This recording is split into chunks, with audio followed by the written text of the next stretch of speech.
और खुली मंच पे मुख्यमंत्री जी बोले थे कि जो हमको कोरोना काल में इतना सहयोग करती हैं, अब भी लखनऊ में भी बोले थे, लेकिन हमारी बहनें मर गईं, कोई नहीं कोरोना काल में गया। लेकिन वो सबसे बड़ा दुख का विषय है कि इन्होंने कोरोना काल में हमारी जो आंगनबाड़ियाँ 85 से या नौकरी में थी, उन्हें नौकरी से निकालने का कार्य किया है। उससे मैं रुष्ट होकर माननीय अखिलेश जी से मुलाकात की। उसमें ये नमस्कार, जय हिंद। मैं तेज सिंह और आप सभी आंगनबाड़ी वासा बहनों का ICDS न्यूज में बहुत बहुत स्वागत करता हूं। आज की इस वीडियो में कई महत्वपूर्ण खबरें आप सभी बहनों को बताने वाला हूं, तो वीडियो को शुरू से अंत तक पूरा देखिएगा। आंगनबाड़ी वासा दोनों बहनों, चाहे आप जिस राज्य से हो, बड़ी खुशखबरी भी आप सभी के लिए है। और आंगनबाड़ी बहनों, आप सभी के लिए बहुत बड़ी खुशखबरी है। वीडियो को शुरू से अंत तक पूरा देखिएगा।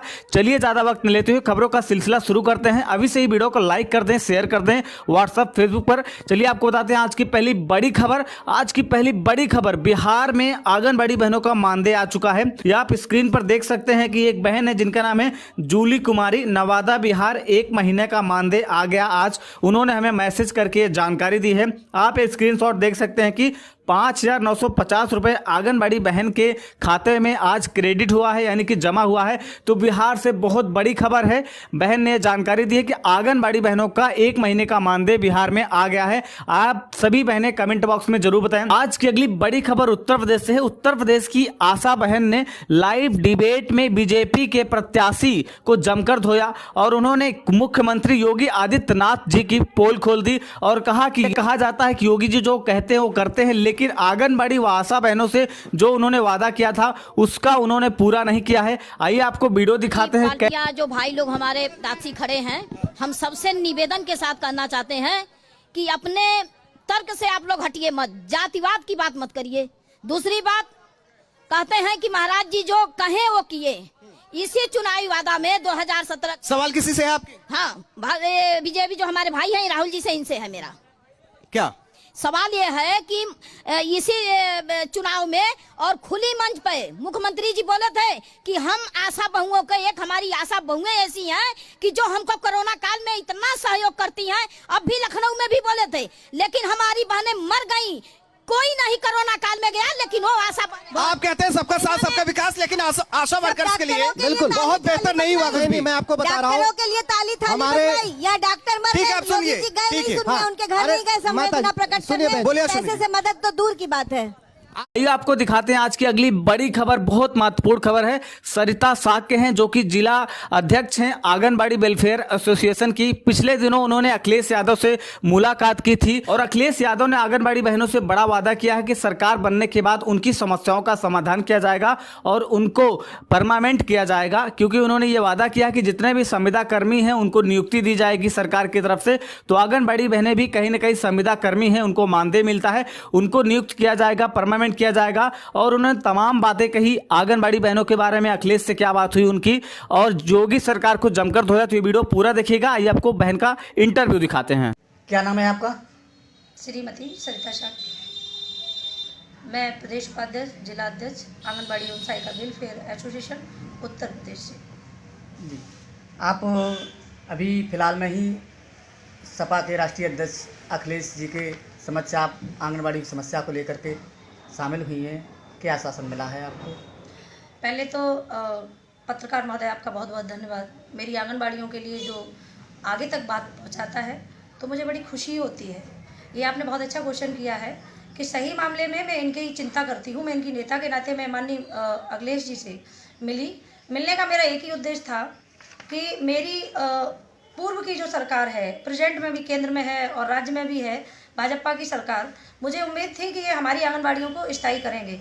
स्थायी की तो आप बात छोड़िए, सबसे बड़ा दुख का विषय है कि इन्होंने कोरोना काल में हमारी जो आंगनबाड़ियाँ 85 से या नौकरी में थी, उन्हें नौकरी से निकालने का कार्य किया है। उससे मैं रुष्ट होकर माननीय अखिलेश जी से मुलाकात की। उसमें ये आपको मैं दिखा दूँ, एक मेरे पास ज्ञापन भी है। इस ज्ञापन में मेरे मुख्य बिंदु हैं। पहला मेरा ये बिंदु है कि हमारी उत्तर प्रदेश की आंगनबाड़ियों को लगभग आप 21,000 रुपया और परमानेंट करें। दूसरा मेरा बिंदु है कि मेरी, आप ये देख रहे हो, दूसरा मेरा बिंदु है कि जबरन रिटायर आंगनबाड़ी कर्मचारी महिलाओं को या तो आजीवन सेवा का अवसर जैसा अब तक था, अथवा कम से कम 3 लाख एक मुश्त धनराशि अथवा सम्मानजनक जीवन जीने लायक मासिक पेंशन दी जाए। इन बिंदुओं को लेकर मैं अखिलेश जी से मुलाकात की और मुलाकात में मुझे मजबूत और ठोस आश्वासन दिया गया, तब मैं सपा में शामिल हुई हूँ। क्या क्या आश्वासन मिला आपको? उन्होंने उन्होंने कहा है कि सत्ता में मेरी सरकार आती है तो मैं निश्चित और राज्यों में, जैसे हरियाणा देखिए आप सबसे अच्छा मानदेय दे रहा है, दिल्ली केजरीवाल की सरकार में 10,000 मानदेय, और बच्चों की खाने की बहुत अच्छी व्यवस्था है। ये वो दलिया चावल तेल है, बहुत नंबर 1 का क्वालिटी में है, और वो उनकी व्यवस्थाएं जैसी अन्य राज्यों की होंगी वैसे ही उत्तर प्रदेश में होगी। हमारी आंगनबाड़ियों की जो भी उत्तर प्रदेश में हमारी जो वर्कर है उनका ये दुर्भाग्य है कि आंगनबाड़ियों का इतना ज़्यादा कार्य हर सरकार लेती है, लेकिन मानदेय के नाम पे 0 है उत्तर प्रदेश। 30 दिन आंदोलन किए, इन लोगों ने बिल्कुल सुना नहीं, और इससे नाराज होकर मैं भाजपा में खड़ी हुई थी सिर्फ इन आंगनबाड़ियों को ही लेके, इन्हीं की बदौलत कि इनका कुछ भला हो। लेकिन केंद्र में आप हैं, राज्य में आप हैं, सरकार मेरी उत्तर प्रदेश की टोटल आंगनबाड़ी उत्तर प्रदेश में 4.5 लाख है और देश में 25 लाख मेरी वर्कर है। केंद्र राज्य दोनों में आपको हमने मुखिया बनाया, सुप्रीमो बनाया। आपकी मानसिकता कितनी गंदी, इनसे मैं रुष्ट होके कि आप सबको गेहूं चावल दलिया रिफाइंड ये सब हम दे रहे हो। मेरी आंगनबाड़ियों से तमाम BLO गाँव में कितना मृत है, कितना अधजन्मा है, कितने जन्म मृत, सारे पंजीकरण 16 रजिस्टर हमारी वर्कर करती है। उसके बाद भी सन 85 की लगी हुई वर्कर, इनके हाथ में आपने कटोरा दे दिया। इन सब इनकी नीति और नियति से नाराज होके कम से कम हम आंदोलन करते थे, हमें पूरा अधिकार था।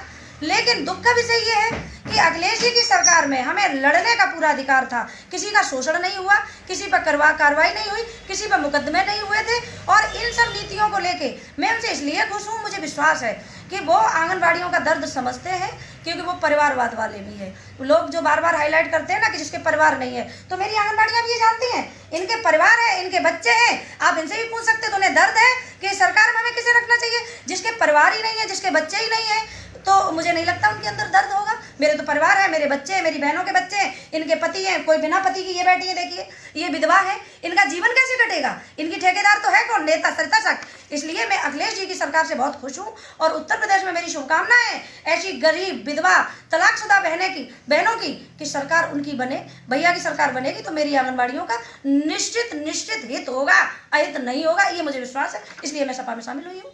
जैसा कि सभी को मालूम है, जब भी किसी भी आंगनबाड़ी के साथ कोई दुर्व्यवहार होता है या कोई बात होती है, आप उनके साथ खड़ी हो जाती। आखिर इनकी लड़ाई कब तक लड़ती रहेंगी आप? बहुत अच्छा क्वेश्चन किया। मैं आज आपको बता दूं, मेरी आंगनबाड़ियों में न कोई ठाकुर है, न कोई पंडित है, न कोई साक्य है, न कोई अन्य, न जाटव समाज का है, न कठेरिया समाज का है।